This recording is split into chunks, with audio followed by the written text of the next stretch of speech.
Seguidamente, Flusser lo que nos habla es ahora de los aparatos, ¿verdad? Como les había dicho, el autor nos define la imagen técnica como aquella imagen que es producida por un aparato, y hemos dicho que provisionalmente vamos a entender los aparatos como un producto indirecto de los textos científicos. Sin embargo, vamos a ahondar ahora un poco en esta noción de aparato. En su, digamos, desde un punto de vista etimológico, el aparato es algo que se alista para algo. Pero ¿para qué es que se alista? ¿Verdad? En todo caso, habría que responder a esa pregunta.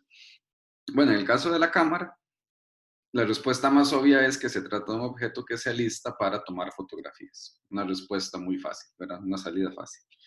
Dice Flusser que la cámara sorprende a las fotografías, las acecha. Pero ya hablando más propiamente de los aparatos, no de la cámara en específico, sino de los aparatos en general, una primera característica que nos da el autor es que los aparatos son objetos culturales. Es decir, que reconocemos una cultura en un aparato. Eso es muy interesante. Si andamos caminando por la selva, vemos un árbol, no lo consideramos un aparato. De repente vemos esto y probablemente si lo reconozcamos en tanto aparato. Esto salió de una cultura. El árbol, vaya a saber uno, pero usualmente no. Son productos de la naturaleza, pero el aparato pareciera siempre dar cuenta de una cultura. Digamos, estos aparatos no se parecen tanto entre sí, ¿verdad? Bueno, salvo que son rectangulares, pero piensen que todo esto es un producto cultural. Todo esto y todos los otros que puedan identificar en estos momentos. No se piensen en que ese radio es un aparato. Eso forma parte de una cultura. Ahora, para afinar aún más la distinción, Flusser hace o se pregunta, mejor dicho, si un aparato es lo mismo que una herramienta, ¿verdad? Porque en las herramientas también reconocemos una cultura. A ver, esto es una herramienta y esto es un aparato, ¿cierto? Pareciera que uno no diría tanto que esto es un aparato, pero esto sí. Piensen que nuevamente está allí la cuestión de los textos científicos, pero bueno, vamos a hablar un poco más al respecto. Nos dice Flusser, para esto regresemos a la presentación, nos dice Flusser que las herramientas son objetos que extraen de la naturaleza otros objetos y les imponen una nueva forma. Y a ese imponerle una nueva forma es lo que Flusser llama informar, ¿verdad? Es un uso muy atípico de la palabra informar. Para nosotros informar casi siempre tiene el sentido de comunicar algo, pero para Flusser informar quiere decir poner algo en forma, darle a algo una forma. De hecho, es muy interesante si pensamos así, la información, ¿verdad? La información no es un conjunto de datos, sino más bien es algo que se le ha dado una cierta forma y que busca además formarnos a nosotros. Pero bueno, regresando a la herramienta, les pongo entonces esta imagen aquí a la izquierda, que es un herrero fabricando allí un objeto metálico. Piensen que ese martillo que está sosteniendo en su mano es una herramienta, porque toma ese objeto que es la barra metálica, digamos, la lámina, y le da una nueva forma, ¿verdad? Le da una nueva forma. Además, piensen, como dice Flusser, la herramienta le da forma a objetos que se extraen de la naturaleza, ¿verdad? Piensen que el hierro, digamos, es un producto de la naturaleza y se necesitan herramientas para empezar a darle formas que antes no tenía. Por tanto, uno de los objetivos principales, o si no el principal de una herramienta, es transformar la naturaleza en cultura. Y el aparato no hace lo mismo, ¿verdad? Entonces les pongo a la derecha un aparato que en este caso sería el, digamos, una tableta que se utiliza para, bueno, junto con el lápiz se utiliza para dibujar, ¿verdad? Tenemos de un lado una herramienta, el martillo, de otro lado un aparato, la tableta y el lápiz digital.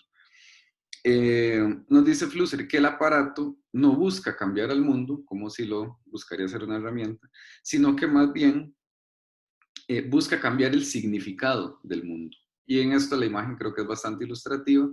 El martillo le está, digamos, está cambiando el mundo, está cambiando la forma de la naturaleza, mientras que la tableta lo que está haciendo es cambiando el significado al mundo, le está agregando un significado al mundo que antes no tenía.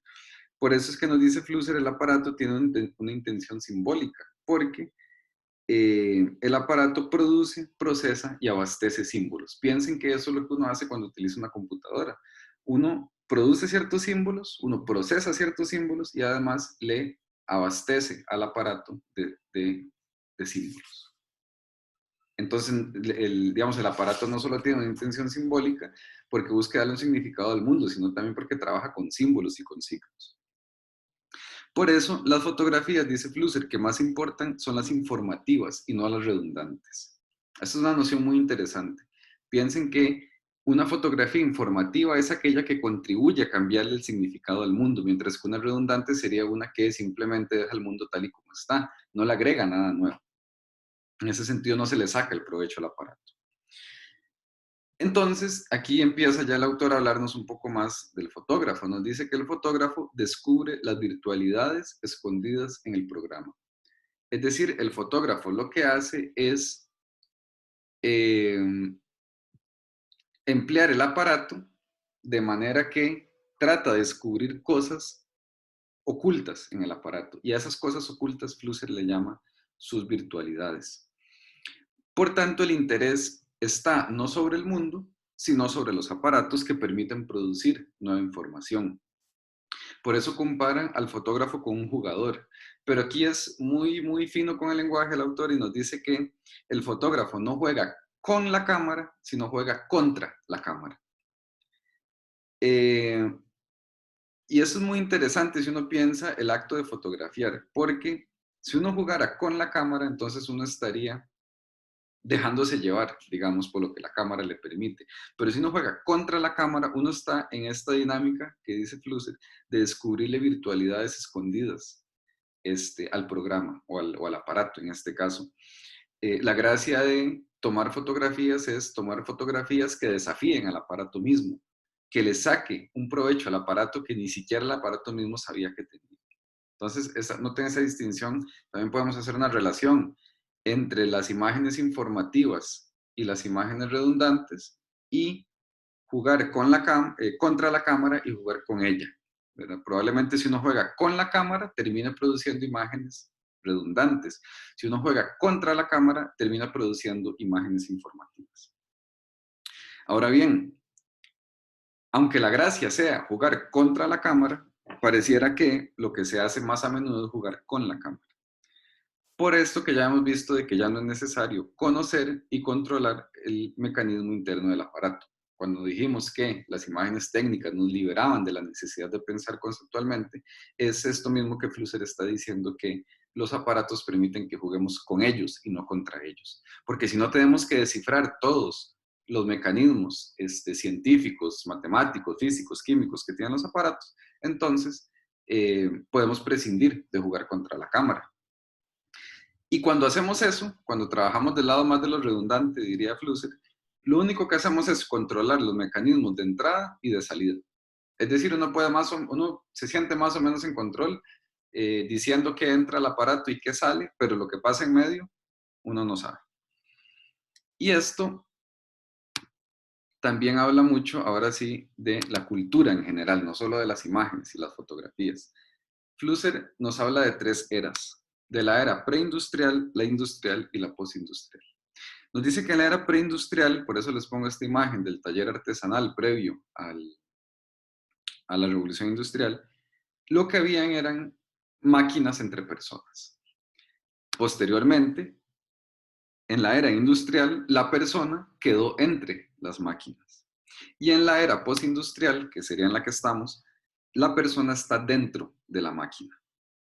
Esta distinción es muy interesante porque nos habla, vean, que ya no solo de cómo nos relacionamos con la fotografía, sino de cómo nos relacionamos con el entorno laboral. La máquina ya no está allí para que nosotros nos sirvamos de ella.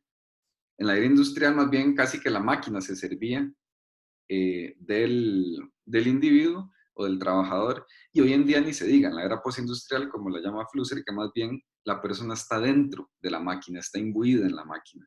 Si no, montense un bus y vean cómo todo el mundo va adentro del celular. No es que casi que no tiene el celular enfrente, casi que está adentro del celular. Además, la cámara fotográfica funciona según la industria fotográfica funciona según el complejo industrial funciona según el complejo socioeconómico. Este encadenamiento que hace Flusser de digamos, de lo que él llama complejos, ¿verdad? El complejo fotográfico, el complejo industrial, el complejo socioeconómico, deja ver cómo el autor está pensando en la fotografía para pensar sobre la fotografía misma, pero también para pensar sobre la cultura en la cual nace la fotografía y cómo eso moldea ciertas dinámicas sociales, individuales, colectivas, culturales, etc. Porque usar una cámara no es usar una herramienta que nos inventamos nosotros, un aparato, perdón. Usar una cámara es utilizar algo que nació del complejo industrial y ese complejo industrial nació de un complejo socioeconómico. Es decir, al nosotros utilizar aparatos, recuerden que son objetos culturales, estamos metidos en dinámicas socioeconómicas también. No podemos utilizar aparatos sin estar también metidos en circulaciones de capital, de intereses económicos, circulaciones sociales, etcétera, etcétera. Entonces, vean, esto es muy importante porque el texto de Flusser puede ser leído ciertamente como una reflexión sobre la fotografía, pero en el fondo Flusser también está pensando que la fotografía se convirtió, digamos, en el símbolo o se convirtió en el tipo de imagen que por excelencia nos permite comprender a la cultura contemporánea. Y al final de este capítulo nos dice el autor que el fotógrafo tiene el poder sobre el espectador, porque el fotógrafo programa las conductas del espectador. Pero hay un gran pero, y es que el aparato programa los ademanes del fotógrafo. Aquí Flusser ya se acerca a empezar a dar como su punto más fuerte. Vean que yo, produciendo una fotografía, puedo programar las conductas del espectador. Hay allí un cierto poder por parte del fotógrafo. Sin embargo, eso no quiere decir que el fotógrafo esté en el absoluto poder.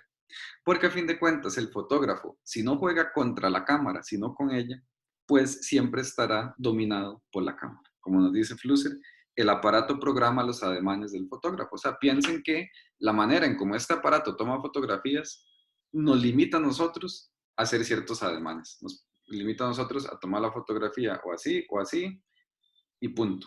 De repente se le incluyó un botón para que se pudiera utilizar esta cámara del frente, entonces, bueno, se programa allí otro ademán. Entonces, aunque yo produzca fotografías con este aparato y programe las conductas del espectador, a fin de cuentas, este aparato estará programando mis conductas y mis ademanes. Allí es donde Flusser se acerca más entonces a esa crítica que va a hacer al uso que se hace de la fotografía.